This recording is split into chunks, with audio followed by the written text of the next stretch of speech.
Boa noite a todas e todos.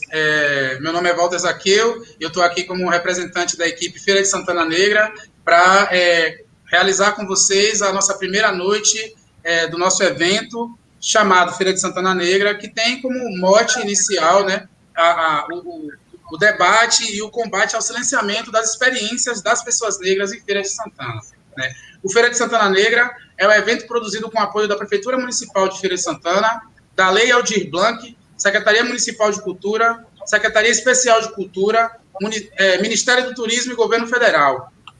O projeto Feira de Santana Negra foi concebido a fim de se opor ao silenciamento das pessoas negras e de suas trajetórias na construção dessa cidade, nos seus mais variados aspectos, sejam eles estruturais, culturais, educacionais e demais. Assim, essa nossa primeira mesa, que é a mesa que tem como nome Mesa Dona Ivani de Santa Bárbara, né, População Negra e Políticas Públicas, ela foi pensada considerando as contribuições de Dona Ivanide para a luta e emancipação do povo negro ferense, a partir das disputas por políticas públicas voltadas para dirimir o peso do racismo sobre o povo negro. Assim, a gente convida a professora Edna, a professora Luana e o professor Bel Pires para debater com a gente a população negra ferense e as políticas públicas voltadas para essa população, a partir da experiência dessas pessoas, né?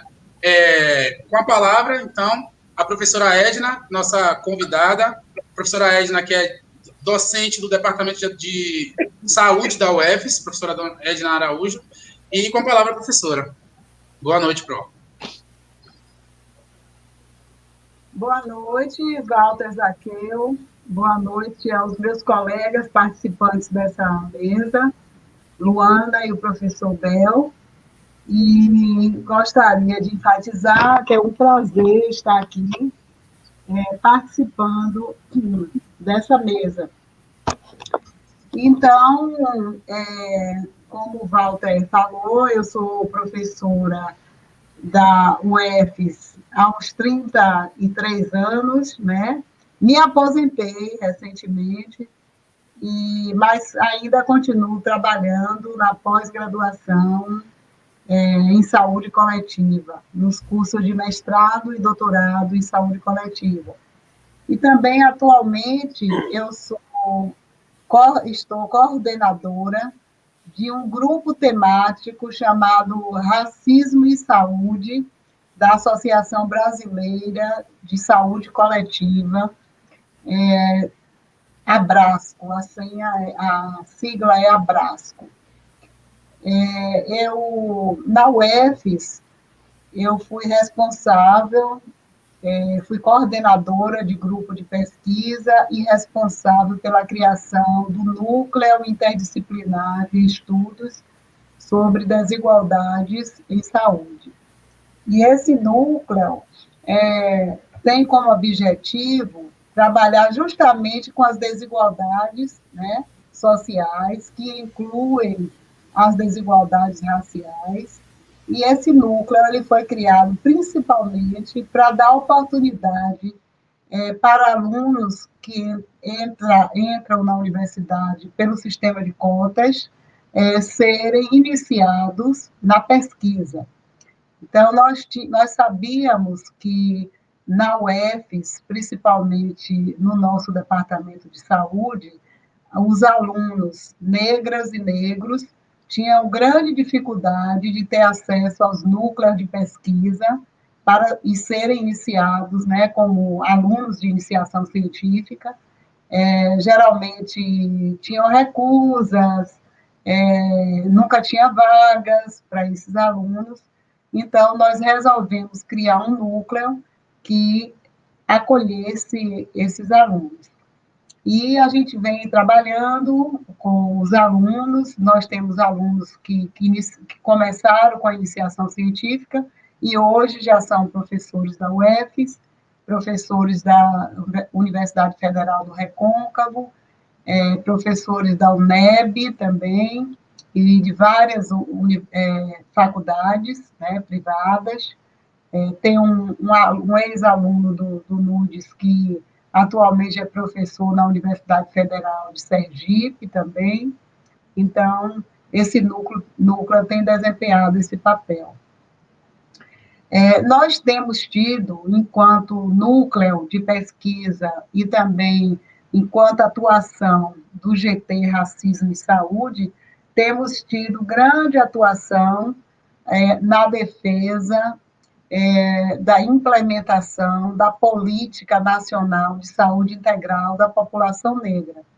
Essa política ela foi criada pelo Ministério da Saúde por força, por pressão dos movimentos sociais, né?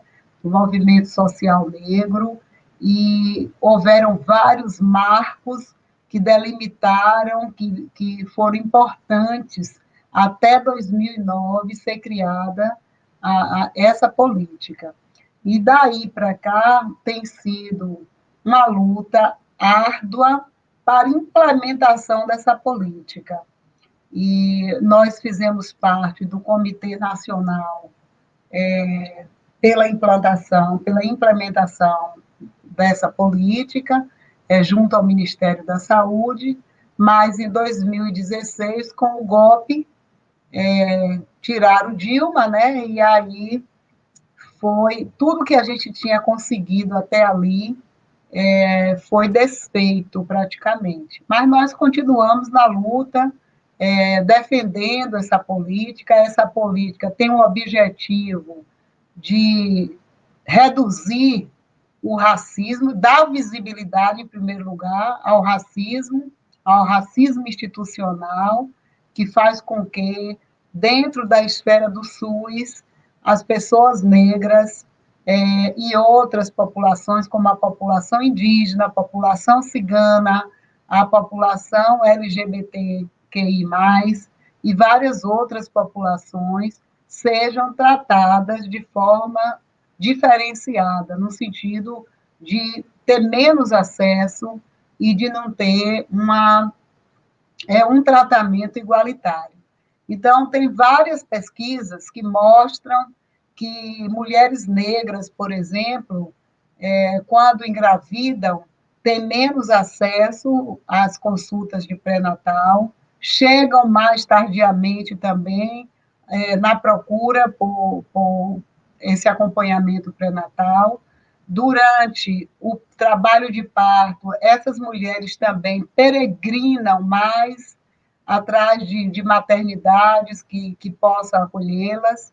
E se a gente for ainda especificar mais com mulheres negras, que geralmente são pobres e que têm doença falciforme, por exemplo, que a gravidez é alto risco, de alto risco, e essas mulheres, para dar à luz, elas precisariam de ter uma maternidade com UTI neonatal, essas peregrinam ainda muito mais, muitas têm complicações e até morrem por falta de uma assistência adequada. Com a luta que nós temos travado em Feira de Santana, por melhor condição de vida para a população negra, nós conseguimos, através de uma pesquisa sobre as condições de vida e de saúde, o perfil epidemiológico das pessoas com doença falciforme, nós, com as evidências levantadas nessa pesquisa que fizemos em Feira de Santana, foi um aluno meu, biólogo, do mestrado, que conduziu essa pesquisa com a minha orientação. Com essas evidências, nós pudemos, então, pressionar o poder público, os poderes públicos, para criar em Feira de Santana um centro de referência para as pessoas com doença falciforme. Porque antes, a grande reivindicação dessas pessoas que têm a doença falciforme era justamente ter um centro de atendimento aqui em Feira, porque elas tinham que ir para Salvador se quisessem ter algum atendimento, e muitas delas não tinham condição de pagar a passagem para ir para Salvador. Muitas vezes, quando não tinha o dinheiro da passagem, não tinha o dinheiro para comprar o lanche, né? E, por conta disso, as complicações eram muitas e muitas pessoas morreram e ainda morrem precocemente por falta de assistência adequada. Então, foi criado um centro de referência que funciona lá na Cidade Nova, no Centro Social Urbano. Vários políticos tentaram ser o pai da criança, se aproximaram e querendo dizer que eles eram responsáveis pela criação desse núcleo, mas nós também, assim como realizamos a pesquisa, ajudamos essas pessoas a criar uma associação que se chama AFADFAL, Associação Ferense de Pessoas com Doença Falciforme. E essa associação é presidida por uma pessoa que tem a doença e tem conseguido realmente obter grande conhecimento e de luta pelos seus direitos. Inclusive, eles, quando falta medicação, eles vão ao Ministério Público, fazem denúncia e têm sobrevivido, e nós, do núcleo, do NUDES, continuamos dando uma assessoria para essa associação de pessoas com doença falciforme, né? Nós temos também realizado pesquisas onde nós trazemos a situação da violência, né? Da violência no Brasil e também da violência em Feira de Santana, que é uma das grandes causas de morte da população negra, principalmente da população negra masculina, jovem e de moradora na periferia da cidade. E aí nós temos procurado mostrar que o tráfico de drogas é um dos grandes fatores, né, que leva à mortalidade por homicídio, mas não é somente o tráfico de drogas. O tráfico de drogas é apenas um dos fatores, mas a falta de políticas públicas, né, que direcionadas principalmente à população negra, mas principalmente ao jovem negro, é que faz com que esse jovem tenha como opção mais prontamente a inserção no tráfico, né? Então, muitos jovens são adotados pelo tráfico de drogas, ao invés de serem adotados pelo Estado. E é isso que tem feito, inclusive, o problema é tão transcendente, de uma magnitude tão grande, que a população de homens negros brasileiros tem uma redução na sua expectativa de vida devido às mortes que ocorrem nessa faixa etária, principalmente entre 15 e 29 anos, né? Essa faixa da mortalidade violenta, ela é mais predominante entre 15 e 49 anos, mas ela é mais predominante ainda de 15 a 29 anos. Então, nós temos perdido muitos jovens nessa faixa etária, e só para vocês terem uma ideia, no Brasil, no ano de 2017, morreram mais de 62 mil pessoas por homicídio. E dessas 62 mil, mais de 75% foi de população jovem negra, sendo 92% de homens que morreram por homicídio, numa faixa etária muito precoce da vida. Então, eu falei no início da Política Nacional de Saúde Integral da População Negra, onde nessa política, que é uma política que é transversal ao SUS, embora muitas pessoas não conheçam a política, nunca leram e fazem críticas que, por que criar uma política para negros? Elas não sabem que essa política é uma política transversal ao SUS.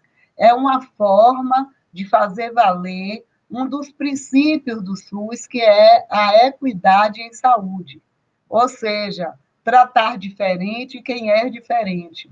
Então, se é a população negra que apresenta perfil epidemiológico com taxas maiores, com prevalências de doenças maiores na população negra, se é quando a gente compara a população negra, os resultados em saúde da população negra com os resultados em saúde da população branca, há uma grande diferença com desvantagem para a população negra, então é preciso ver em quais pontos é preciso se trabalhar para fazer com que ocorra uma equidade e tratar, então, de forma diferente esse segmento populacional negro que tem os piores resultados de saúde, tanto em relação à morbidade e a agravos, como em relação à mortalidade.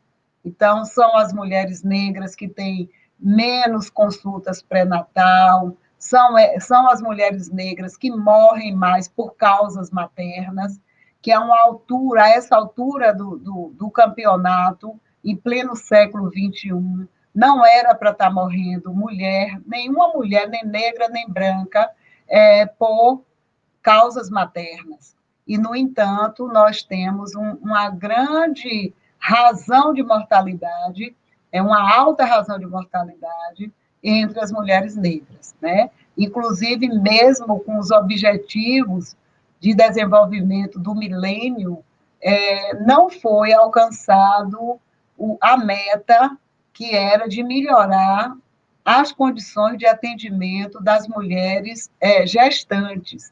E é tanto que foi criado, logo depois do Objetivo de Desenvolvimento do Milênio, foi criado um novo objetivo, que é o Objetivo de Desenvolvimento Sustentável, e esse ponto foi passado para esse novo Objetivo de Desenvolvimento Sustentável, o alcance, a busca pelo alcance dessa meta de melhorar o atendimento, o acesso das mulheres negras a um pré-natal de qualidade, né, com uma quantidade com um número de consultas ideal para evitar a morte materna. Mesmo assim, nós ainda temos o problema que muitas vezes as mulheres conseguem fazer o pré-natal com um número de consulta ideal preconizado pela Organização Mundial de Saúde, são 7 consultas durante o período pré-natal, mas muitas vezes essas mulheres chegam a fazer 5, 6 consultas e até 7 consultas, mas na hora de dar à luz não tem uma maternidade realmente de referência, tem grandes problemas para poder conseguir ter o seu parto de forma tranquila. E isso também causa complicações e pode causar até morte, né?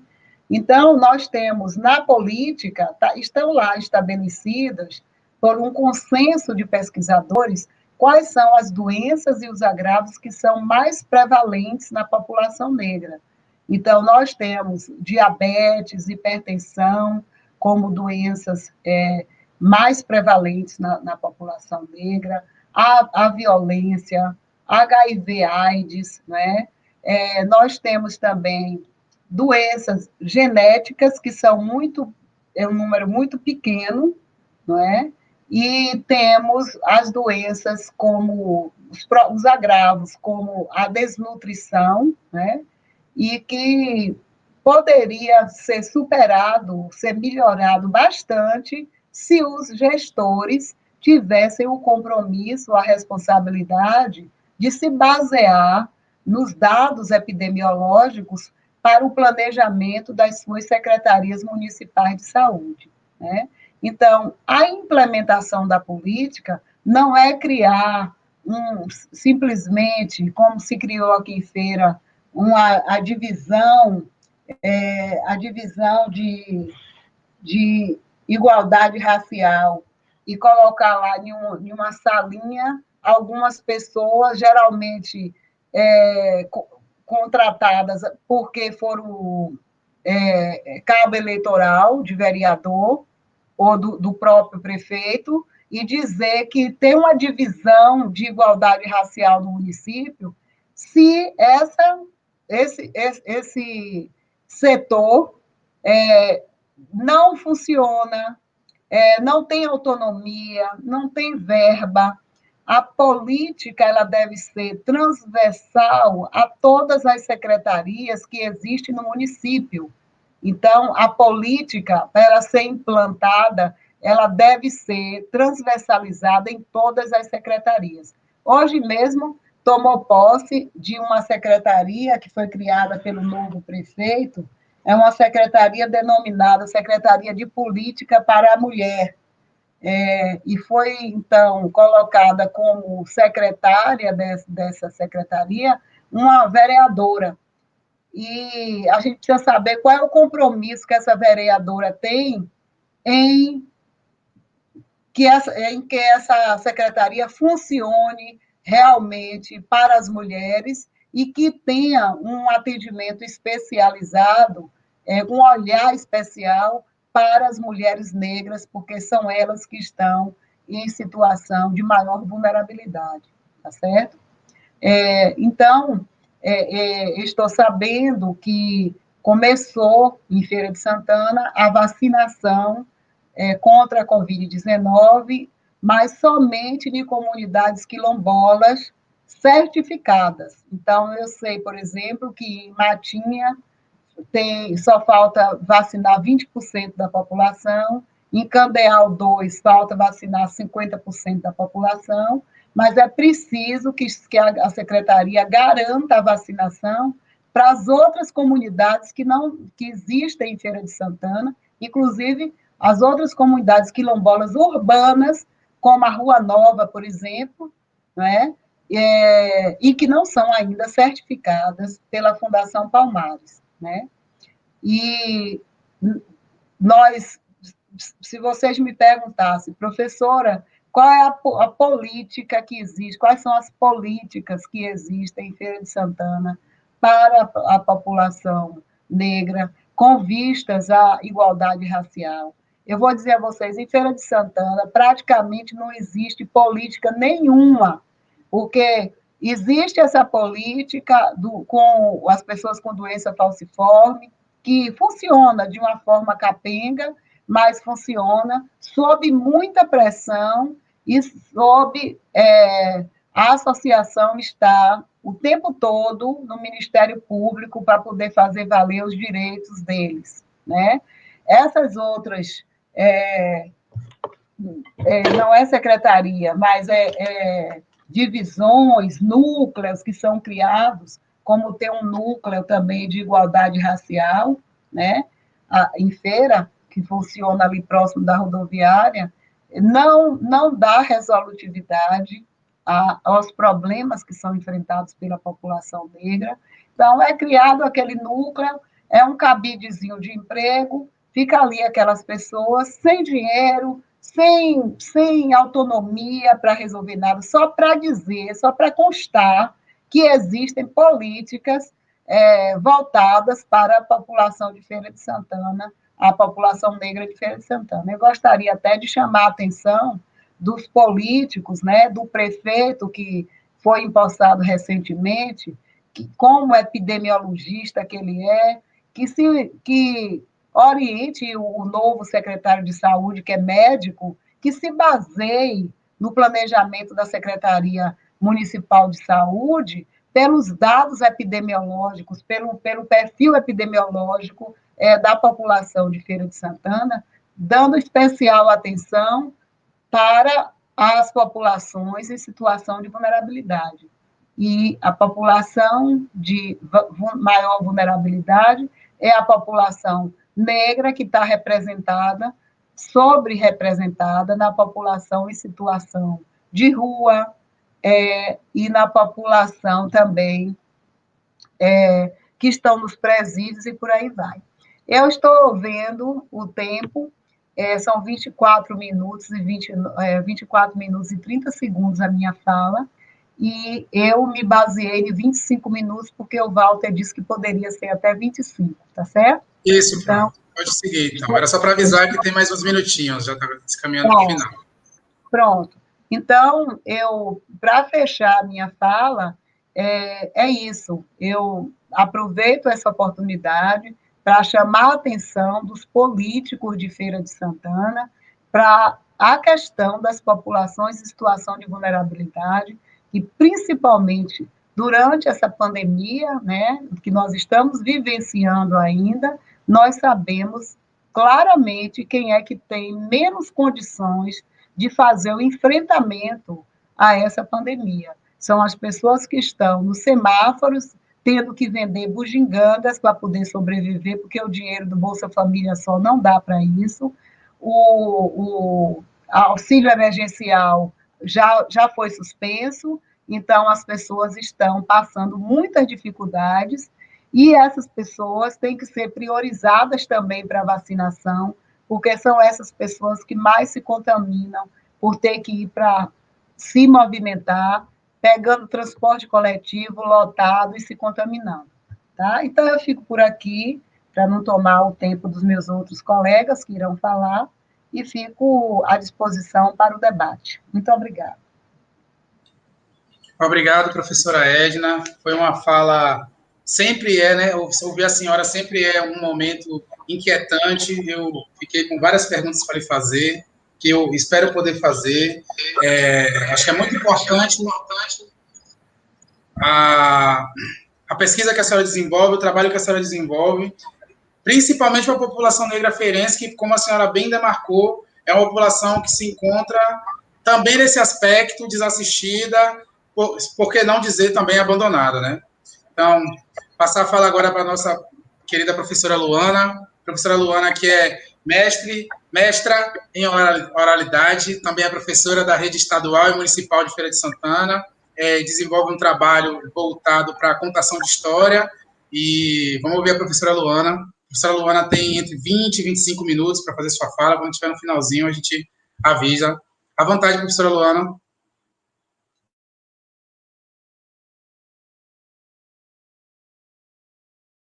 A mesa, né, na pessoa dos dois professores que estão aqui presentes, professor Bel, né, e a professora que acabou de falar. Eu não consegui ouvir o finalzinho porque meu áudio caiu, eu tive que sair e retornar.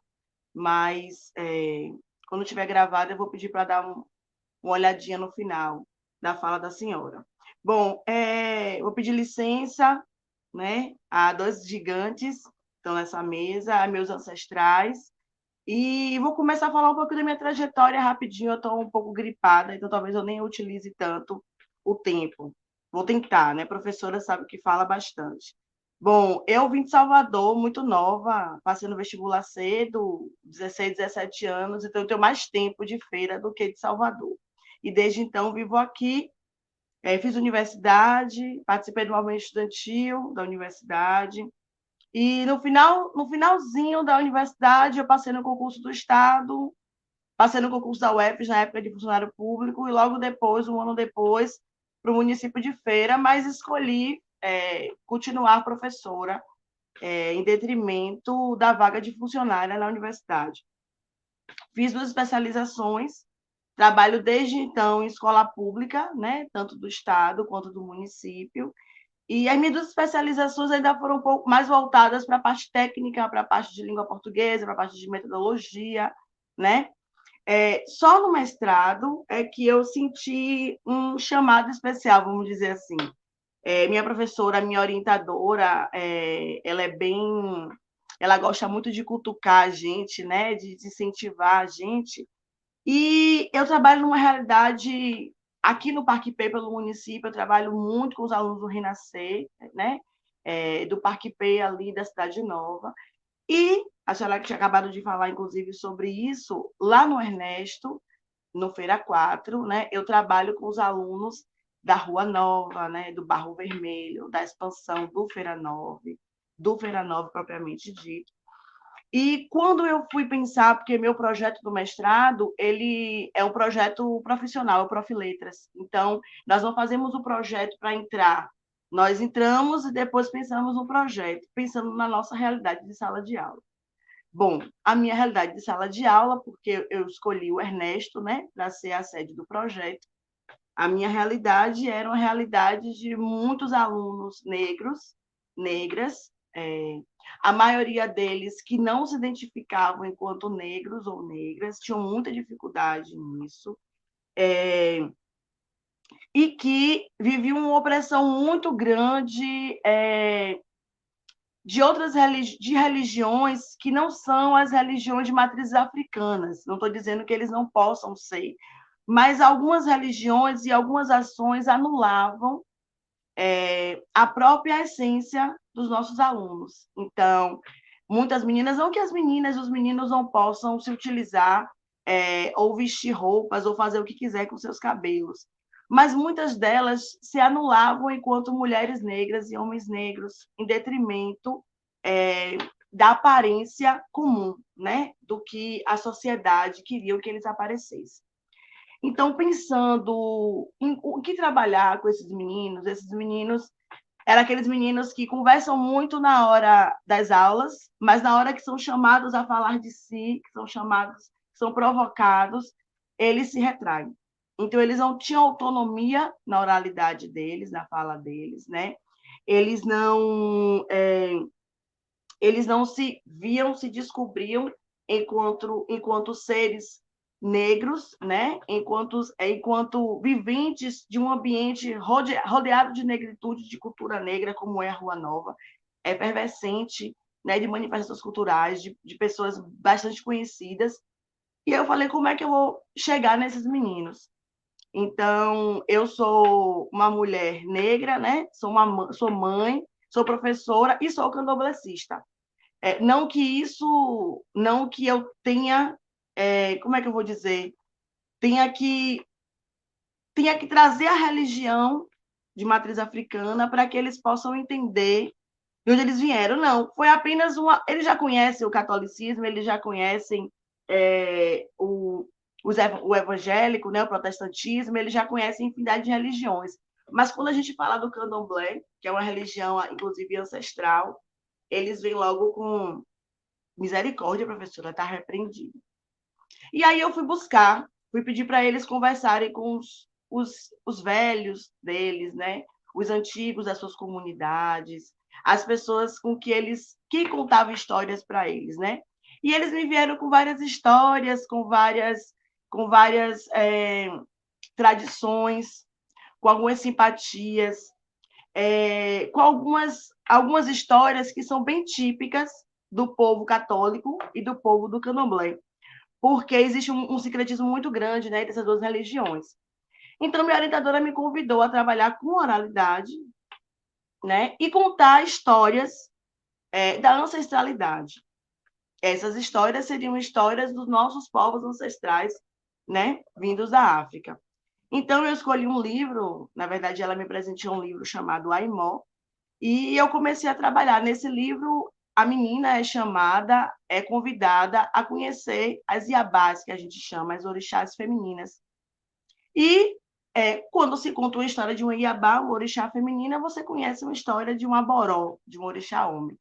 E fomos contando as histórias e conhecendo, ouvindo muitos, ô professora, está repreendido, ô professora, isso é do demônio, ô professora, isso não é bom. E várias desconstruções. Em uma história, a gente tinha que fazer várias desconstruções, explicar que o candomblé é uma religião reencarnatória, que não existe demônio no candomblé, né? Fazendo links com a igreja católica, links com a igreja protestante, porque existe muita coisa parecida. E nesse meu projeto de mestrado, eu não tinha só um objetivo geral ou um objetivo específico. Eu tinha vários objetivos, né? Eu tinha o objetivo de que eles se descobrissem enquanto sujeitos negros, né? Sujeitos ativos, sujeitos pensantes, sujeitos organizados, orgânicos. Eu tinha o objetivo deles resgatassem a história dele, da comunidade deles, né? Eu tinha o objetivo de que eles se ponderassem enquanto pessoas, né? Que eles pudessem utilizar da oratória para defender seus direitos, para questionar ao seu redor, para entender as entrelinhas, né? Foi uma época quando eu comecei o projeto, foi uma época, inclusive, que o governo Bolsonaro ganhou. Então, foi um momento muito difícil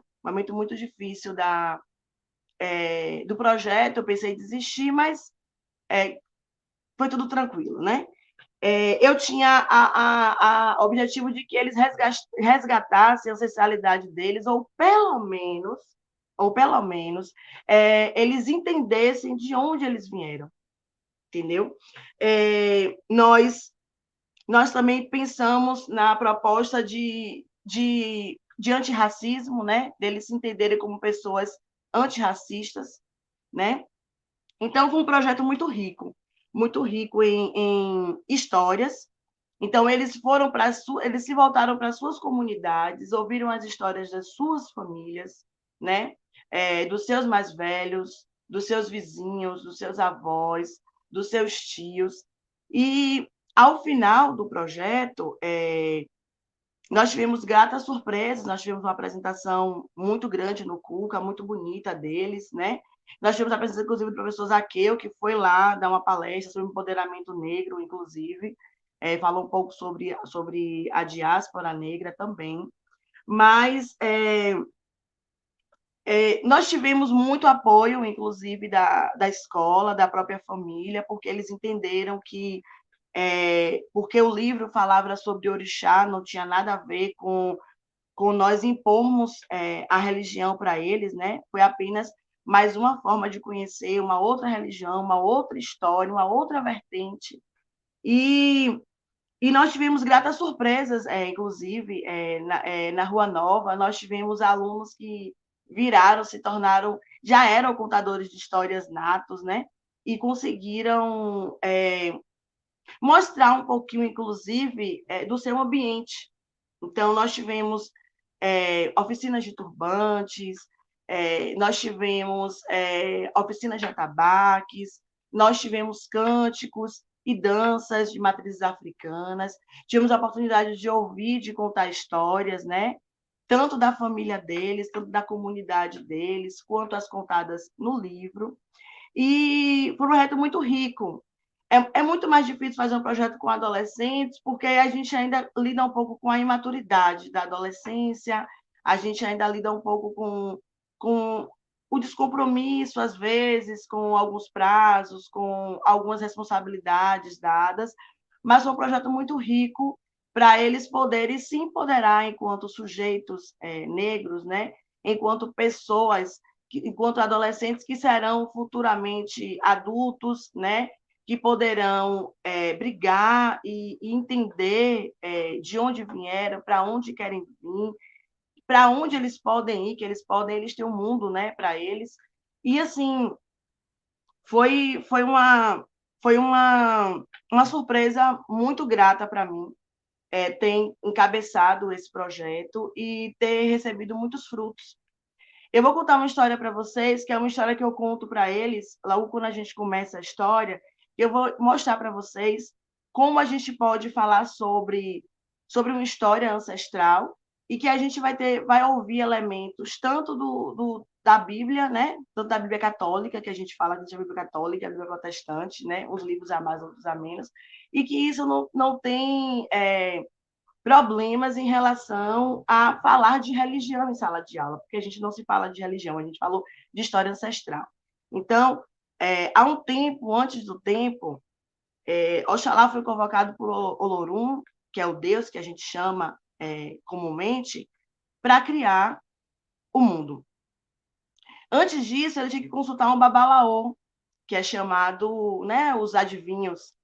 E esse adivinho disse a ele que ele deveria fazer oferendas para Exu, para poder dar tudo certo. Oxalá, se sentindo um pouco superior a Exu, ele não fez as oferendas e seguiu o caminho dele. Ele levou o saco que Olorum tinha dado e, no meio do caminho, Exu, com raiva, fez nele brotar uma sede enorme. Ele só tinha um dendezeiro do lado, de onde sai o vinho de palma, e ele tomou todo esse vinho de palma e se embebedou. Nisso, o Dudua, o irmão de Oxalá, viu o que tinha acontecido, pegou o saco da criação e criou o mundo. Oxalá, quando acordou muito envergonhado, ele voltou ao Olorum, pediu muitas desculpas e pediu mais uma chance. O Olorum, então, disse a ele que ele deveria agora criar a humanidade, os homens e as mulheres. Deu a ele mais um saco da criação e pediu para ele se consultar mais uma vez com Babalaô. Ele fez isso, Babalaô mais uma vez mandou ele fazer oferendas a Exu, ele fez as oferendas a Exu e deu tudo certo dessa vez. Mas ele não conseguia criar um homem. Então ele pediu a seus irmãos ou seus filhos, depende. Pediu a Xangô, o dono, a Xangô e Yansan, que são os donos do fogo, para que criasse o homem pelo fogo, através do fogo. Não dava certo. O homem tudo que tocava fogo. Pediu a Iemanjá que fosse criado através das águas, mas os homens corriam pelas mãos. Até da sua própria matéria, que é o ar, ele tentou criar o homem, mas não conseguia. Nanã, então, uma orixá bem mais velha do que ele e bem sábia, disse a ele que emprestaria a sua matéria, que era a lama. Disse a ele que a lama, bem socada na água, ele poderia moldar e criaria o homem. Colocaria a massa modelada dentro da barriga da mãe e lhe sopraria a força vital, que seria a vida. Mas Nanã disse que era um empréstimo. Feito isso, ele criou a humanidade. O homem cresceu, o homem criou a ciência, povoou o mundo, mas o homem se esqueceu do seu pacto com os orixás. Eles cultuam os orixás, enquanto os orixás dão a eles prosperidade, vida, saúde. O homem, então, ficou pedante, pois ele se achava igual aos orixás. Eles não morriam também. Oxalá, então, vendo no que ficaram, no que se transformaram a humanidade, foi chamado por Ororum, que disse a ele que ele deveria resolver. Ele, então, voltou ao Babalaô, que tinha falado com ele o que ele deveria fazer para criar a humanidade. O Babalaô disse, então, que o problema era na criação, no pacto que ele tinha feito com a criação. E ele se lembrou que ele havia feito um pacto com Nanã. Nanã, então, esperando ele, disse que havia emprestado a matéria dela, que não havia dado. Ele, então, matou 2 coelhos com uma cajadada só. Ele inventou Iku, ele inventou a morte. Dessa maneira, o ser humano vivia uma vida plena e bonita. Ao final da sua vida, ele deveria morrer. E o seu corpo ser entregue, a sua matéria ser entregue novamente para Nanã. E, depois de um tempo, ele voltaria num corpo novinho, numa cabeça novinha, e voltaria a viver uma outra vida com dor do esquecimento. E Nanã, ao final, ficou muito contente, porque do barro, ela dizia, do barro todos vocês vieram, e ao barro vocês retornarão. Essa é uma passagem que a gente encontra na Bíblia de outra maneira, que é do pó viemos e ao pó retornaremos. Então, isso desperta nos nossos alunos curiosidade. Como é que num Itã, numa história candomblessista, numa história de orixá, numa história ancestral, se tem uma passagem da Bíblia? E não só essa, como se tem outras. Então, eles ficam curiosos, eles entendem que as histórias do povo deles, do povo ancestral deles, é uma história que é muito mais antiga e tão sábia quanto as outras, né? Então, a identificação, o reconhecimento desses itãs, dessas histórias, é muito válido para os alunos, porque eles deixam de identificar a África, que é quando eu começo meu projeto, assim, perguntando o que é que eles pensam quando eles ouvem a palavra África. Eles, no começo do projeto, pensavam na África em fome, miséria, gente pobre, gente que não tem educação, né? E passam a conhecer um outro tipo de África, e passam a conhecer um outro tipo de educação, um outro tipo de pensamento de mundo, um outro tipo de organização, né? Um outro tipo de espiritualidade. E eu acho que isso foi bastante válido. Se eu continuar no doutorado, talvez eu pretenda continuar também pensando nessa proposta, né, de trabalhar com empoderamento negro dentro das histórias ancestrais, né, do nosso povo. E eu espero que tenha sido, assim como foi para mim, me redescobrir, né, enquanto professora, enquanto mulher negra, eu espero que tenha sido muito válido para eles também. é isso. Se tiver alguma pergunta sobre o projeto. Muito obrigado, Luana. Foi muito enriquecedor e saber dessa iniciativa que você tem com seus alunos que eu já conhecia, como você falou, eu já conhecia, e achei legal. Eu sei que tem relevância para as crianças, né? E acho que vem no bojo dessa discussão que a gente faz sobre políticas públicas, sobre a ausência de políticas públicas e sobre o impacto delas na comunidade negra em Feira de Santana. Então, a gente vai ter a oportunidade daqui a pouco de fazer um debate e tal, e aí já tem umas questões aqui para tu. Agora, passar a palavra para o professor Bel Pires, o professor Josivaldo, que é professor da UNEB, Itaberaba, e vai compartilhar com a gente um pouco da sua trajetória, do seu trabalho, da sua perspectiva de homem negro em Feira de Santana e também da sua visão sobre essa relação. Com a palavra, professor Bel Pires. Alô, bom, gente, mais uma vez eu quero agradecer pelo convite, né, e estar compartilhando de uma mesa como essa, né, com a presença da professora Edna Araújo, que é uma referência importante, né, para nós, a Luana com esse recado maravilhoso, né, muito obrigado, Luana, tocou muito em mim, né, recuperar esse ponto aí, né, envolvendo o Oxalá e a sua, como é que diz, a sua experiência com a criação do mundo na perspectiva outra que não ocidental, né, agradecer a Dolores Aquil pela mediação, né. Bom, eu queria dizer que eu estou muito contente que essa mesa, ela homenageia em vida uma das pessoas com a qual eu aprendi muito, que é Ivani de Santa Bárbara, né?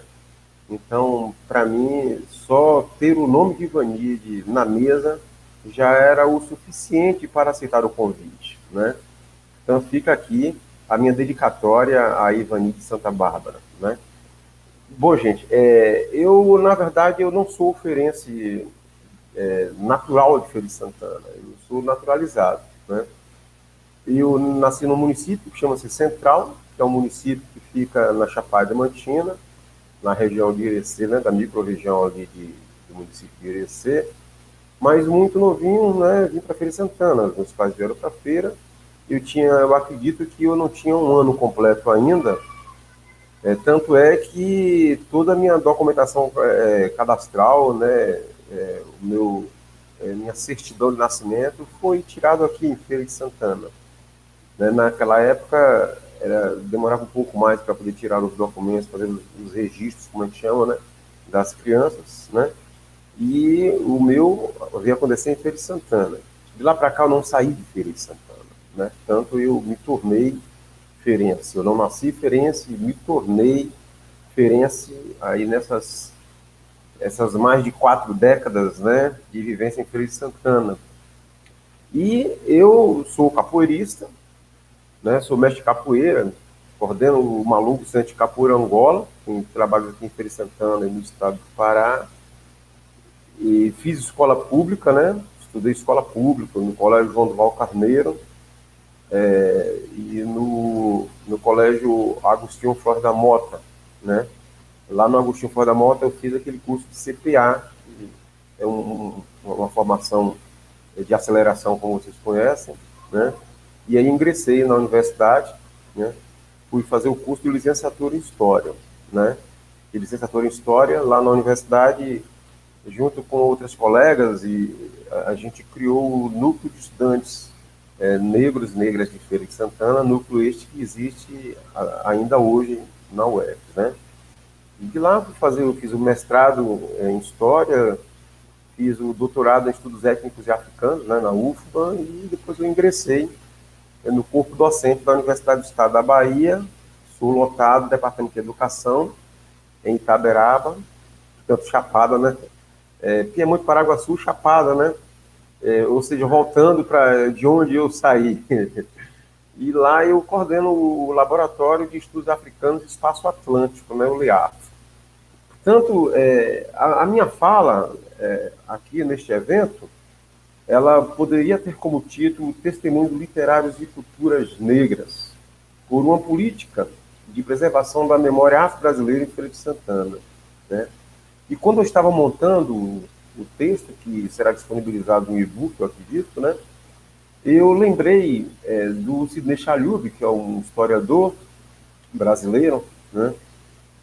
Quando ele foi participar de um evento para poder falar sobre a documentação judiciária, a documentação cartorial, a documentação dos chamados arquivos, né, judiciários, né? E o Sidney Chalhoub, ele chamava a atenção, inclusive no próprio título do texto, sobre o direito à memória, né? Então, eu lembrei muito do texto do Chalhoub, só que eu não vou estar tratando aqui dessa documentação, mas eu vou estar problematizando aqui esse direito à memória, e neste caso aqui é o direito à memória afro-brasileira, ou afrodescendente, né, como queiram classificar. E para fazer essa conversa com vocês, eu trago a literatura, né? A literatura, ela sempre me acompanhou, né? Inclusive nos meus trabalhos mais recentes, né? Quem conhece a minha produção, não é uma produção muito larga, né? Mas é uma produção que já consegue identificar de como as minhas experiências epistemológicas sempre dialogaram com a literatura. A literatura sempre me possibilitou muito no campo da história, né? Então, desde da leitura do Jorge Amado para poder se discutir culturas negras no início do século XX em Salvador, né? Passando pela literatura do Aloysio Rezende, do Lagedinho, né? Do Juarez Bahia em Feira de Santana, até, né, o meu livro mais recente, que são os estudos que eu tenho desenvolvido sobre instrumentos musicais africanos e na diáspora, né? Meu livro é Urucungu de Caçange, de como eu dialogo o tempo todo com a literatura. E é exatamente isso que eu vou fazer aqui, chamar para a conversa o Juarez Bahia, que foi um jornalista, um comunicólogo que escreveu vários livros, mas o livro que eu destaco aqui é o Setembro na Feira, um livro belíssimo. E o Aloysio Rezende, né, que é o nosso poeta, né, Aloysio Rezende, poeta que viveu em Feira de Santana, né, e o memorialista Antônio Lagedinho, né, que escreve memórias importantes sobre Feira de Santana. E eu chamo esses autores para a conversa para divertir a sociedade feirense que nós temos o direito à memória. E no que eu trago aqui é o direito à memória afro-brasileira. As trajetórias das populações negras em diáspora produziram realidades em Feira de Santana, constituíram identidades em Feira de Santana, pariram Feira de Santana, e, no entanto, a memória que as elites escolheram para lembrar das experiências de seres humanos em nossa cidade, elas enquadram determinada realidade, deixando de fora, nesse enquadramento, né, as experiências das populações negras, né, as experiências das culturas de matrizes africanas, né, assim como foi bem lembrado Luana, né, e por isso eu estou muito contente com a fala de Luana.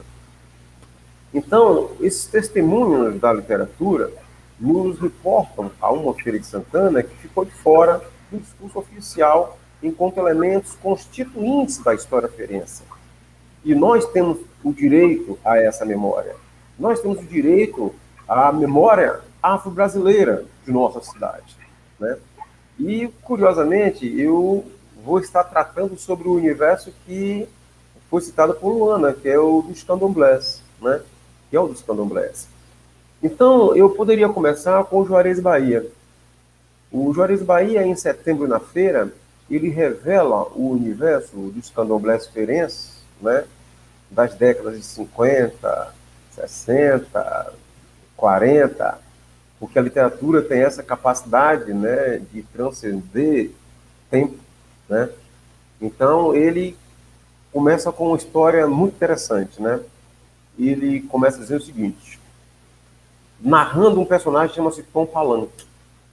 Tom Palanque era um ativista político e que se encontrava em uma determinada localidade próxima do bairro da Queimadinha, fazendo discursos políticos, né?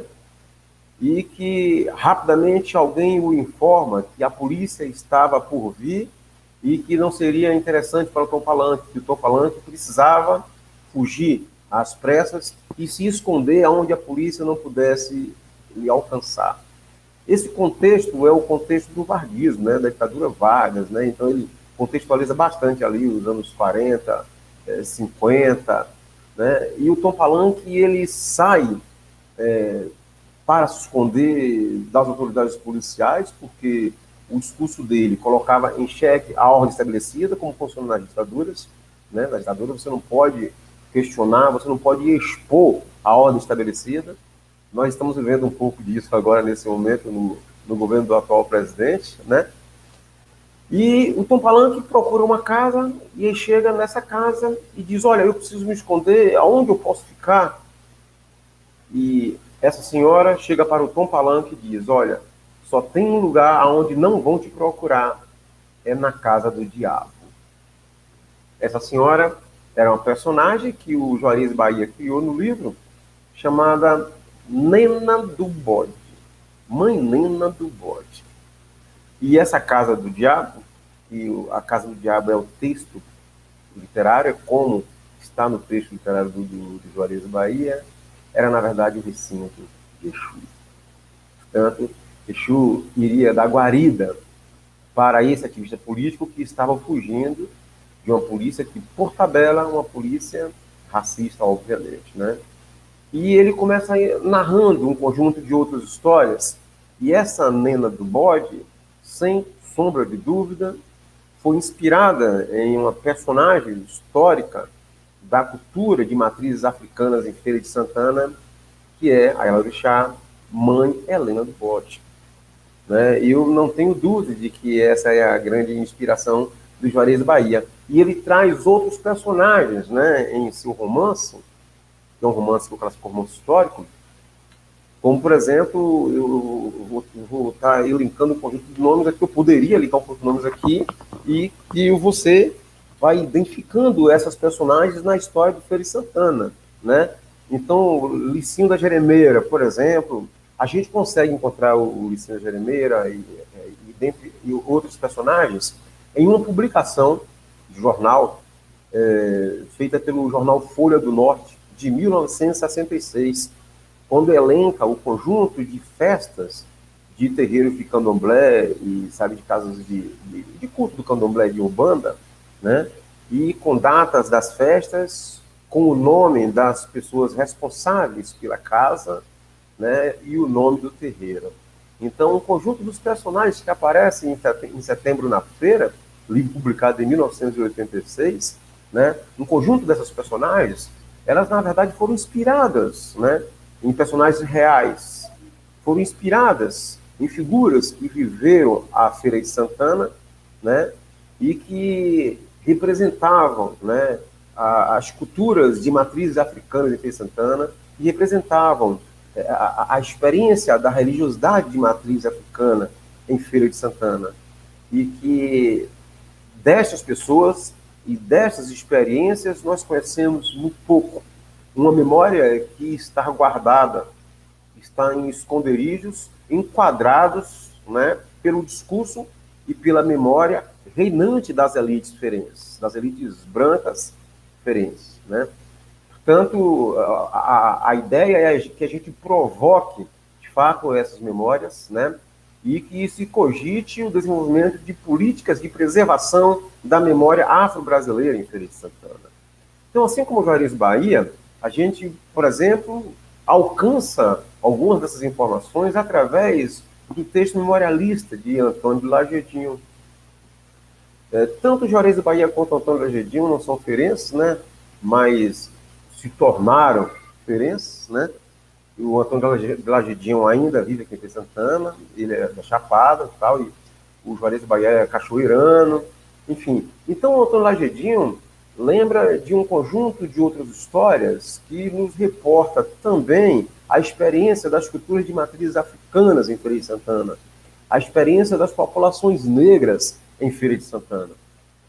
Tem uma personagem que ela aparece tanto no Lagedinho quanto no Aloysio Rezende, e que a gente precisa, inclusive, ir atrás de mais evidências acerca da história desta Yalorixá, né, desta representante das religiões de matrizes africanas em Feira de Santana, que é a Mãe-Filha. Né? A Mãe-Filha, ela aparece bastante, e eu não encontrei a Mãe-Filha apenas na literatura do Antônio Lagedinho e do Aloysio Rezende. A Mãe-Filha aparece referência à sua grande festa de candomblé que ela oferecia em sua casa nos jornais. Eu encontrei, por exemplo, em uma publicação do jornal Folha do Norte, de 1930 ou 31, uma referência às elites alertando a polícia que mais um candomblé surge na cidade. Então, acredito que foi mais ou menos quando eles começam a ter noção, tomar nota, né, da popularidade do candomblé de Mãe-Filha, porque o Aloysio Rezende, ele publica bastante durante a década de 30 sobre os candomblés. Né? É muito interessante porque o Aloysio Rezende, e aí o Lagedinho faz a referência à Mãe-Filha, as chamadas curandeiras, né? Mas também a outras personagens das comunidades negras feirenses, a gente lendo nas entrelinhas do texto memorialista de Lagedinho, a gente vai identificar um conjunto de coisas muito interessantes. Mas a Mãe-Filha, ela é uma personagem aplaudida nas memórias do Lagedinho, mas também na poesia do Aloysio Rezende.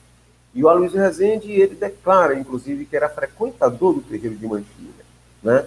Então, em 1938, o Aloysio Rezende, ele parte em defesa do candomblé em ataques que um colaborador do jornal Folha do Norte fazia.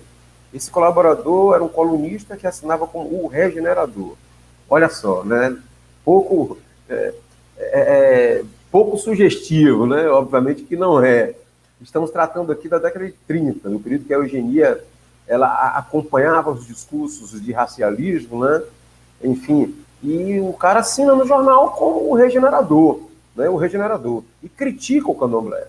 E o Aloysio Rezende publica um texto, em 1938, respondendo a essa crônica, que ele chama de croniquetazinha. Ele diminui o trabalho desse colaborador, desse colunista do Folha do Norte, e ele fala, olha, quanto ao carnaval, porque ele também critica o carnaval, não sei, mas em defesa do candomblé, eu estou aqui. E a partir dali, 38, 39, 40, ou seja, 3 anos, publicando poesias, crônicas, né, sobre os candomblés, no jornal Folha do Norte. Aí você vai encontrar um conjunto delas, essas poesias, já algumas delas já bastante conhecidas em Feira de Santana. Né? E é muito curioso, porque isso é muito bem datado, né? E de como essa produção literária do Aloysio Rezende nos revela, né, uma memória sobre as experiências das populações negras em Feira de Santana. E no caso do Aloysio Rezende, em especial, sobre as experiências das populações negras que estavam relacionadas ao universo do culto afro-brasileiro. Né? Portanto, essa é uma memória que nós temos direito. A população de Feira de Santana tem direito a essa memória. Né? Então, é exatamente nessa dimensão que eu procuro provocar aqui que as autoridades públicas, né, o governo, ele precisa desenvolver políticas de preservação da memória afro-brasileira em Feira de Santana. Obviamente, eu não poderia deixar de destacar que existe, por exemplo, não sei em que pé está, mas houve um edital, né, para o desenvolvimento de mapeamento dos terreiros em Feira de Santana, e esse edital, acho que foi de 2018, Eu não sei em que pé anda, né? Foi através de uma parceria entre a Secretaria Municipal de Desenvolvimento Social, através do Conselho, né, de Desenvolvimento das Comunidades Negras e Indígenas, né, que é um conselho que tem na Secretaria, né, com apoio do CEPI. Portanto, eu não sei, eu não tenho muitas informações se essa pesquisa já foi concluída, porque a chamada pública foi em 2018, né? E se foi concluída, muito legal, é necessário que a gente conheça essa produção, porque é extremamente importante. E desenvolver um projeto de mapeamento dos terreiros é, sim, investir na preservação da memória afro-brasileira em Feira de Santana. Eu estou chamando aqui a atenção para o caso dos cultos afro-brasileiros por conta da escolha que eu fiz em trabalhar com autores que terminam revelando, de alguma forma, este universo. Curiosamente, tanto este universo enquanto um elemento da história de Feira de Santana, que é o universo do culto afro-brasileiro, quanto estes autores, né, eles são tanto quanto esquecidos, né? O Juarez Bahia, logo jovem, ele foi para São Paulo, aonde lá ele construiu uma carreira extremamente importante, se tornou um grande intelectual, autor de livros importantes, além de romancista, né? E é nesse bojo que ele escreve o Setembro na Feira, né? O Aloysio Rezende, que é um poeta que faleceu em 1941, né? A UF já desenvolveu alguns projetos de catalogação da sua obra, já foram feitos também alguns eventos, no caso, eu recentemente participei de uma mesa sobre ele. Então, ele é uma das grandes chaves para poder se acessar esse universo do culto afro-brasileiro na Feira de Santana dos anos 30, né, dos anos 20, dos anos 30. Né? Portanto, é uma chave importante para a construção dessa memória, né, a preservação dessa memória. E o Antônio Lagedinho, que remete as suas memórias através da sua literatura de memória, né, ele traz para a gente também um conjunto de outras informações. Né? Portanto, eu estou aqui, ao mesmo tempo que eu faço homenagem a esses autores, enquanto autores da literatura ferense, ou da literatura sobre Feira de Santana, eu chamo a atenção para o direito que nós temos à memória, e neste caso aqui, o direito à memória afro-brasileira em Feira de Santana. Portanto, é necessário que se desenvolva políticas, né, e não tímidas políticas, ou apenas intenções, como às vezes a gente tem observado em Feira de Santana. É necessário que o município de Feira de Santana, é necessário que o governo municipal de Feira de Santana assuma este compromisso com as parcerias devidas, com o apoio devido, e os nossos segmentos, com certeza, irão desempenhar esse apoio, a universidade estadual, os segmentos culturais e religiosos da ordem das religiões de matrizes africanas, por exemplo, né? O município precisa desenvolver políticas de preservação da memória sobre as trajetórias das populações negras em Feira de Santana, e neste caso eu destaco a questão do culto afro-brasileiro, né, mas não apenas sobre a memória acerca, né, do culto afro-brasileiro, mas principalmente acerca dela. E por que eu digo principalmente acerca dela? A história de repressão e de controle dos cultos afro-brasileiros em Feira de Santana, ela evidencia uma dívida histórica de Feira de Santana para com essas comunidades religiosas. E esse foi um trabalho que eu fiz na tese de doutoramento, né? A tese de doutoramento já tem 10 anos que eu defendi, mas infelizmente eu não transformei em livro, publiquei um texto ou outro, e na minha tese de doutoramento, o problema que eu trago é exatamente aquele de que existiu em Feira de Santana, no período que eu faço o meu estudo, que é um estudo do campo da história social da cultura, uma criminalização silenciosa do culto afro-brasileiro a partir da perseguição prisão e controle dos curadores negros ligados às comunidades religiosas, né? Então, a minha tese intitula-se Adepto da Mandinga, né?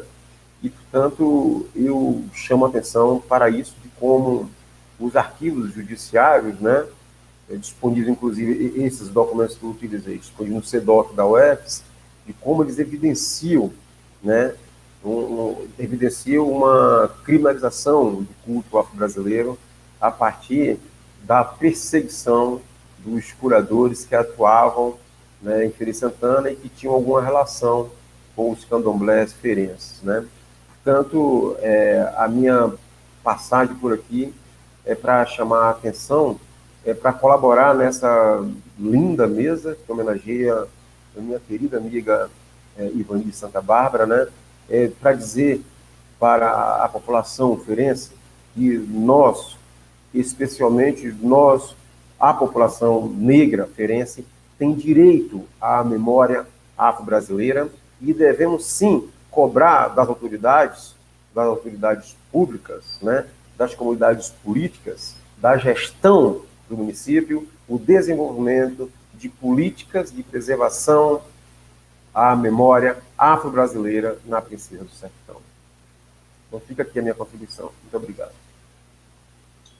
Obrigado, professor Josivaldo, professor Bel. Foi uma fala muito inquietante. Eu estou fazendo doutorado agora, pesquisando urbanismo e racismo em Feira de Santana. A sua fala encheu a minha cabeça de questões. Vou aproveitar a oportunidade para já lhe fazer algumas.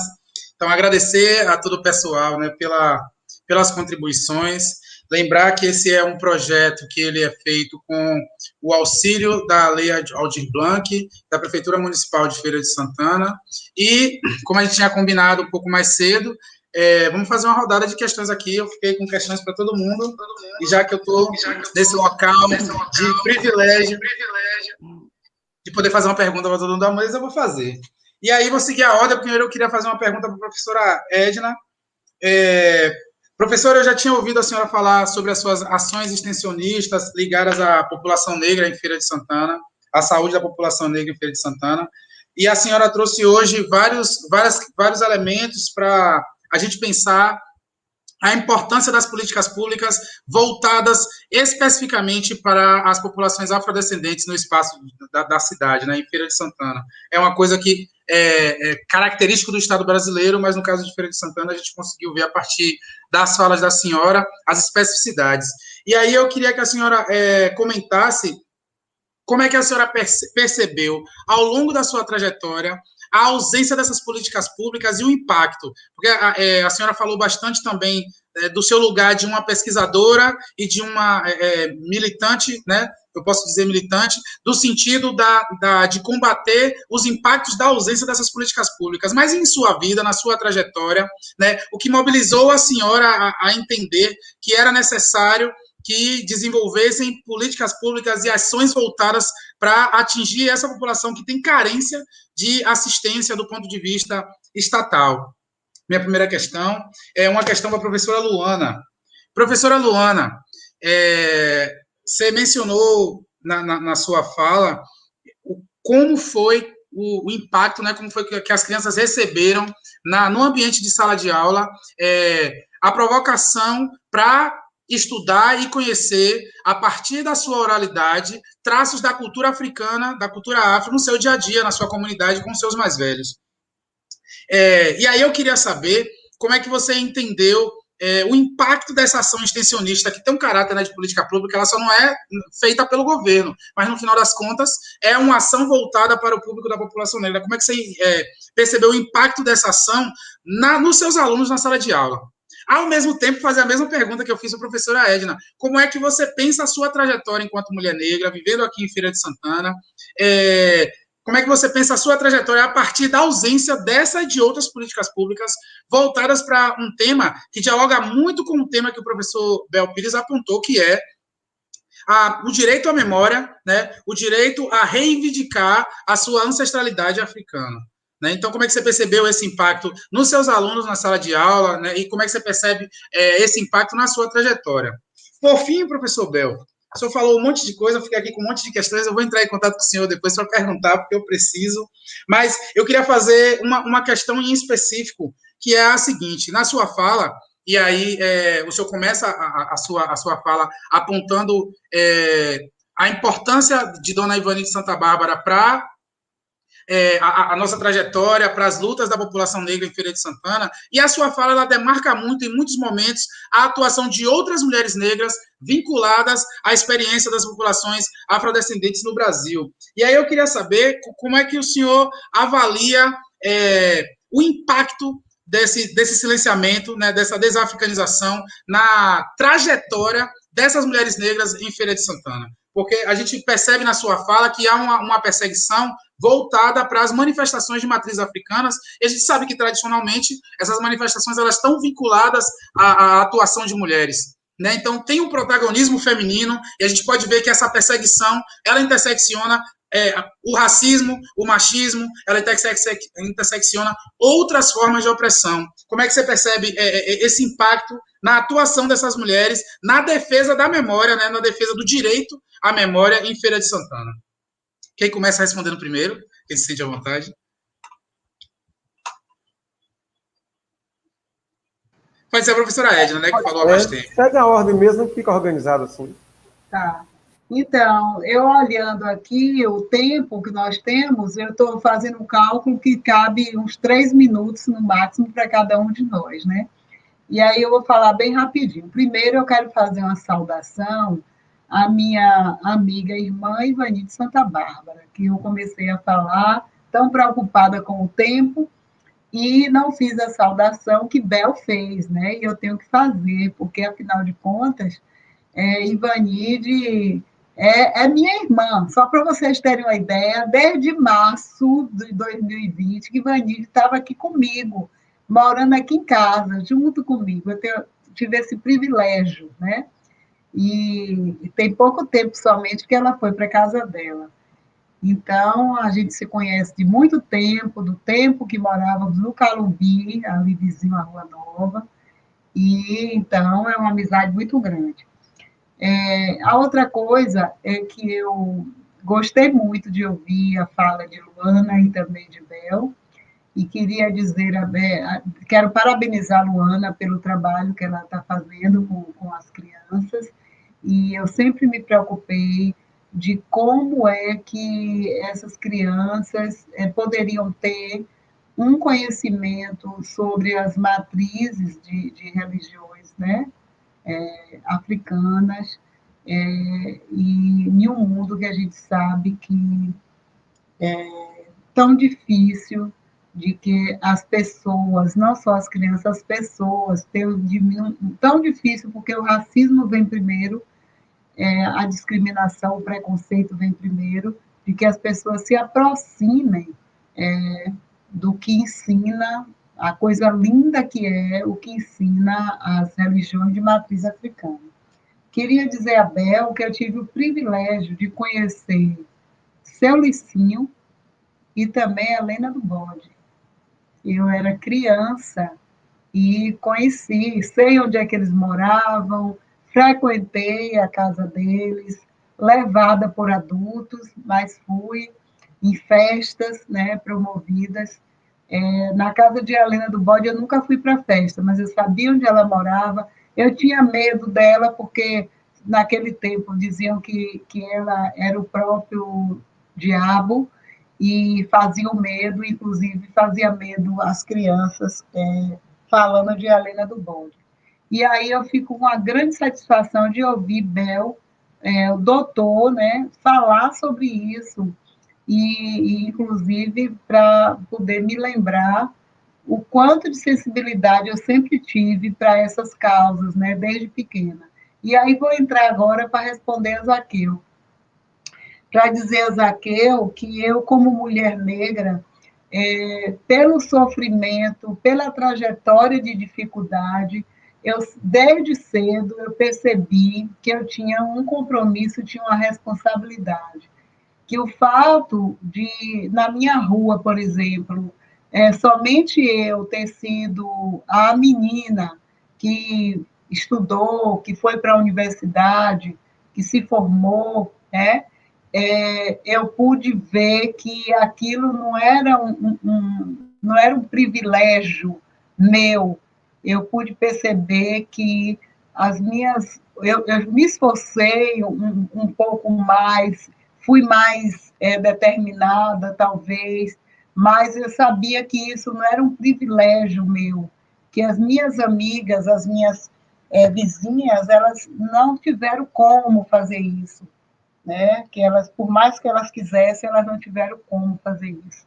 E eu sempre tive um olhar muito crítico que me acompanhou e uma tendência muito grande a não fugir das minhas raízes. Então, mesmo entrando para a universidade para ser professora, eu fui logo dizendo, olha, eu não posso ser uma professora, eu não cheguei aqui, né? E todas aquelas pessoas que não puderam chegar junto comigo, de alguma forma, elas me ajudaram. Então, eu não posso chegar no lugar que eu estou, esquecer as minhas origens e esquecer que eu tenho que lutar por aquelas pessoas que não puderam chegar até aqui. Então, o tempo todo, eu estive olhando para a forma como as pessoas são tratadas, como elas são marginalizadas, como elas têm dificuldade de ter acesso, né? E aí eu fui, e junto com isso, eu fui buscando.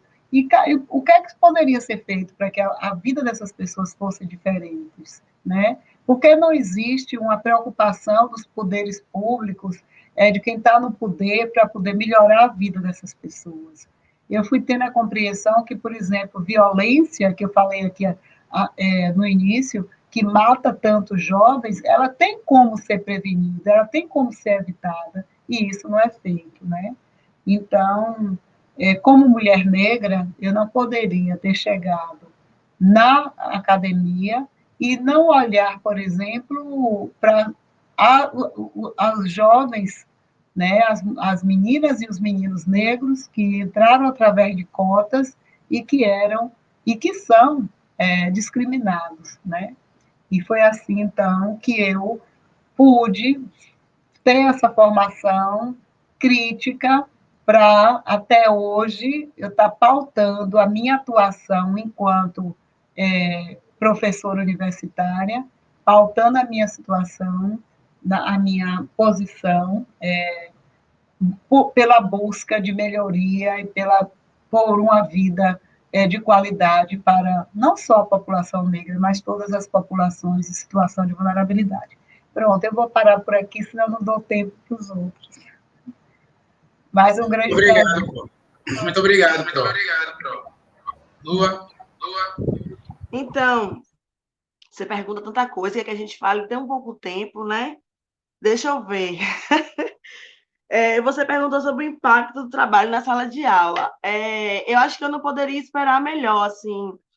Eu acho que meus alunos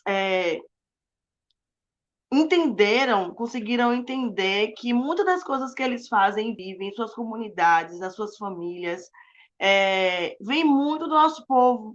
Então, assim, quando eu contava o Intã na sala de aula, ou então quando eu digo uma história desses orixás, eles, minha avó não deixava a gente fazer isso também, não. Minha avó, dia de sexta-feira, usava branco. Minha avó não deixava a gente bater bater a colher na panela, não. As superstições e os costumes, até culinários, de vestimentas, do que eles ouvem, eles se identificaram muito com as histórias. E eles puderam perceber que, na verdade, é apenas uma gerações que vieram antes deles, e assim, e a Rua Nova é muito efervescente em relação a isso. A Rua Nova, inclusive, professor, tem uma das casas de axé mais antigas, com Maíba, né? Ela é filha de um orixá chamada Oba, ela é uma das mães de santo mais antigas de Feira de Santana, junto com o Zé da Paixão, que já faleceu, que era aqui na Cidade Nova, entre Helena do Bode também, que já faleceu bem antes, mas a Rua Nova, porque foi o locus da minha pesquisa, né? É de uma riqueza cultural e de uma sabedoria ancestral que, quando eles paravam para recontar as histórias que eles escolhiam em suas comunidades, em vários momentos, inclusive, eu me vi chorando, né, na sala de aula, porque Eu vi a emoção deles e encontrar dentro da casa deles ou da comunidade deles uma história que o livro trazia de, sabe, de não sei quantos milhares de anos. Então, para mim foi muito gratificante, porque a gente teve uma lei, né, a Lei 10.639, que veio aí para a gente poder trabalhar com os estudos afro-brasileiros, né, que, na verdade, não acontecia na maioria dos lugares de fato, e foram as justificativas, inclusive, do mestrado, e nós conseguimos trabalhar, e nós conseguimos resgatar muito disso com os meus alunos. Então, no final, aqueles que falavam, ô, Pro, tá repreendido, Pro, falar de Exu, misericórdia, diabo, eles chegavam para mim no chat ou no grupo da gente do WhatsApp e colocavam, Pro, deixa eu te falar um negócio, é porque minha avó também gosta do babado. Aí a outra, minha tia também é do babado. Aí a outra, a minha vizinha também é. E eles começaram a entender que não há problema se você é de uma religião ou de outra, se você gosta disso ou daquilo, se você se encontra, se você acredita na sociedade, se você se identifica enquanto pessoa negra, né, e vive isso cotidianamente. Então, foi várias quebras de barreiras na sala de aula. Eu trabalhei com meninos de 8º ano, você viu os meninos na sala de aula, te adoraram, né? Sua irmã também, com os turbantes. Então, assim, meninos de 13, 14, 15 anos que se redescobriram. Enquanto, rapidinho para terminar, o impacto da minha trajetória, eu acho que o que o mestrado, o que esse projeto, meus alunos trouxeram para mim foi reafirmação da minha identidade, reafirmação da minha crença, né? Reafirmação de que eu fiz o trabalho que eu deveria fazer mesmo, que foi num momento complicado, mas que ele deu certo, Exu foi sempre na frente, e que eu quero dar continuidade, que eu quero muito dar continuidade a esse trabalho, mesmo que não seja no âmbito de acadêmico, de mestrado, doutorado, mas que a contação de histórias e que eles ouçam as histórias dos ancestrais deles continue na sala de aula, porque foi muito importante, foi muito rico, foi muito desmistificador, né? Foi uma quebra de barreiras muito grande, e foi um grande encontro, eu acho, um grande encontro de histórias das famílias. Se vocês vissem as histórias que ele escolhia e levava para a sala de aula, e os outros alunos se identificavam com a história do avô, da avó daquele menino, foi bonito demais. Então, acho que em relação a mim foi reafirmação de tudo, identidade, de crença, de trabalho, de continuidade. E para eles foi uma quebra, uma ruptura total, inclusive de preconceitos. Preconceitos com a própria história, né? E com as matrizes africanas mesmo. Eu acredito que foi isso. Massa, Luana, muito obrigado. Obrigado por compartilhar com a gente, né? Agora, professor Bel, respondendo aí também nessa pergunta que eu fiz, se virando nos 30, vai lá, professor. Eu vou me virar nos 30 rapidinho, não é muito difícil de responder essa pergunta, e ela, inclusive, casa com a ideia de direito à memória, que eu chamei a atenção aqui durante a minha fala. Eu vou pegar um exemplo, né, já dentro do que eu apresentei, que é a Helena do Bode, né, e que aí Edinha, como a gente carinhosamente chama, né, a professora Edna lembrou, e que maravilha, a professora Edna conheceu também o Licinho, né, figuras que eu só conheci na documentação, né, na documentação. Eu cresci, na verdade, com medo dessas mulheres, né, se inventaram esse sentimento para nós, né. Então, existem histórias no meu bairro, eu sou do bairro da Mangabeira, né? Tem um rapaz que desenvolveu um problema de saúde mental, e que todo mundo dizia que é porque ele jogava os despachos de Helena do Bode, né? E isso causava, né, a doença nele e tudo mais. Então, quando essas mulheres negras, que foram grandes lideranças responsáveis pela formação de uma parcela gigantesca da sociedade que você vive, elas foram ignoradas em sua humanidade. Então, o que nos ensinaram foi desenvolver um sentimento, o qual entende essas mulheres como aquelas que nos metem medo. Na verdade, o que seria a autoridade dessas mulheres para conosco conseguiram transformar em nossas cabeças em medo, porque elas sempre tiveram autoridade. Essas mulheres sempre, e aí Edna conheceu a Helena do Bode. Helena do Bode influenciou a sociedade de Feira de Santana de forma incrível. Então, não era para jovens, né, como nós que crescemos na adolescência, tendo medo da imagem de Helena do Bode, tendo medo da imagem de outras mulheres de terreiro, e mulheres também de outras experiências, né? Ou seja, tendo medo das nossas mulheres negras, né? Das nossas mães e irmãs mais velhas, nos ensinaram a ter medo de nós mesmos, pelo fato de sermos negros e negras.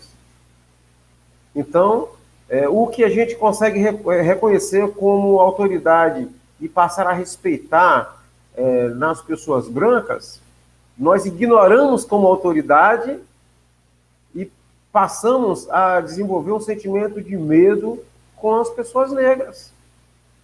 Então, se eu ouço, observo e respeito as mulheres brancas, se converteu tudo isso nesse processo que o racismo consegue operar em nossas mentalidades, se converteu tudo isso em medo quando essas mulheres mudam de identificação étnico-racial, né? Das mulheres brancas, me ensinaram a ter respeito, de chamar inclusive de dona. Das mulheres negras, medo, né? Então, Edna, com certeza, está entendendo isso que eu estou falando. A Helena do Bode metia medo na gente, né, Edna? Mas, na verdade, não era a Helena do Bode que metia medo na gente. Então, assim, o racismo, ele conseguiu inventar, né, um medo para nós termos de Helena do Bode. Assim como de muitas outras, né? Tanto o impacto que isso causa, né? E por isso eu fiz questão de fazer esse recorte de direito à memória. Eu tenho direito, eu quero exercer esse direito a voltar até Helena do Bode e me redimir com essa minha memória de ver ali uma mulher que assusta e que traz terror. Portanto, é muito sério essa questão do direito à memória e nós precisamos nos redimir com a nossa própria memória. Agora, para isso, precisamos ter direito a alcançá-la. Eu preciso voltar até essa Feira de Santana da minha meninice, né? E me redimir com a minha própria história. Me redimir com as pessoas que compunham a minha história. Então, eu reivindico isto agora, na condição de intelectual negro, né? De que nós temos direito a essa memória para que a gente possa, inclusive, né, se redimir com um conjunto de equívocos que nós alimentamos, mas que fora produzido pelo racismo. Portanto, eu acho que a nossa condição ela tem que ser, acima de tudo, a de antirracistas. E eu agradeço ao convite, agradeço as parcerias maravilhosas, né? Edna, com quem eu também aprendo, por mais que eu não tenha sido aluno dela, mas nós aprendemos com essas pessoas por tabela, e eu aprendo muito com a Edna até hoje, né? Luana, que comecei aprendendo com ela a partir de hoje, parabéns pelo teu trabalho, Luana. E Zaqueu, feliz em saber que eu passei pela sua sala de aula, né? E hoje você está aí com uma trajetória linda, bonita, bastante competente. Portanto, fica aqui as considerações, viu? Muito obrigado mesmo. Você trata de publicar aí sua tese, porque eu agora estou mais do que interessada em ler e aprender coisas, viu? Então, tem que publicar.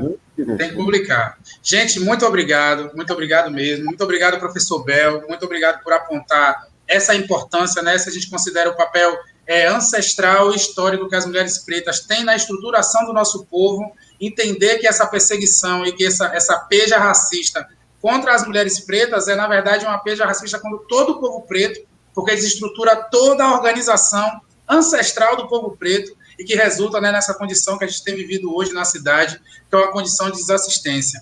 Gente, muito obrigado mesmo. A equipe do Feira de Santana Negra agradece a participação, a confiança de vocês, a troca, né?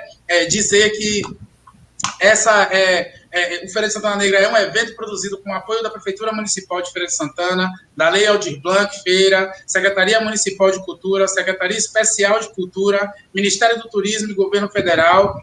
Muito obrigado. Esse é um trabalho feito com mãos negras, para pessoas negras e contando com o apoio de pessoas negras. Então, a gente entende o quanto é importante essas iniciativas para a gente poder recuperar nossa memória, reestruturar o nosso povo e abandonar essa condição de desrespeito e vulnerabilidade que eles impõem a gente através do racismo. Muito obrigado, boa noite a todas e todos. Obrigado. Tira uma foto, Zaqueu. Vamos tirar uma foto.